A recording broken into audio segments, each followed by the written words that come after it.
খালেদা জিয়া অসুস্থ, তাকে বিদেশে পাঠাও, আল্লাহদের আর শেষ নাই।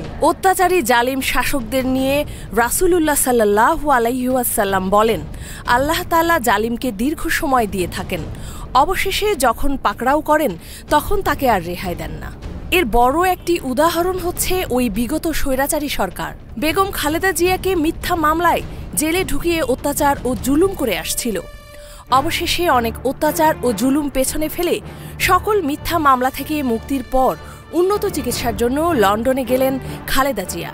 খালেদা জিয়ার উন্নত চিকিৎসার জন্য সাবেক স্বৈরাচারী শেখ হাসিনা বলেছিল, খালেদা জিয়াকে চিকিৎসার জন্য বিদেশে যেতে হলে এখন যে সাজা স্থগিত করে তাকে বাসায় থাকার অনুমতি দিয়েছি তা প্রত্যাহার করে নিতে হবে, আবার তাকে জেলে যেতে হবে। আমার কাছে চান কিভাবে বলেন তো?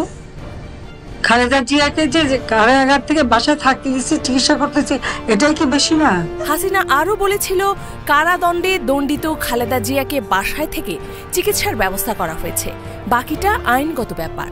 এ সময় খালেদা জিয়া সম্পর্কে বেশ কিছু অভিযোগ তুলেছিল হাসিনা। খালেদা জিয়াকে চিকিৎসার নামে তিলে তিলে অসুস্থ করেছিল হাসিনা, এমনভাবে সবকিছু নিয়ন্ত্রণ করেছিল যেন জনগণ বুঝতে না পারে খালেদা জিয়ার উপর নির্যাতন করা হচ্ছে। তবে হাসিনার এই অপকর্ম বেশি দিন থাকেনি, স্বৈরাচারীর পতন হয়েছে। এবার একের পর এক মিথ্যা মামলার মুক্তি পেয়ে উন্নত চিকিৎসার জন্য বিদেশে গেলেন খালেদা জিয়া। ইফফাত আরা খান, ডেস্ক রিপোর্ট, এই সময় টিভি, ঢাকা।